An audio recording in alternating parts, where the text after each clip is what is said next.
and then most of the time mina andirandzela ku timbela tingoma ta General Mosca. Loko nsungula ku la ku pursue this career ya music a byela ku na ku tekela ndlela ya General Mosca. Amkumeta.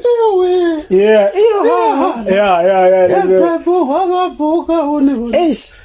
So at time and the Monday yakwa nga akule kwini anuka ankone ndwini akahla ndawo so yebo mathu miselo ngana studio yaka yangibona. Okay.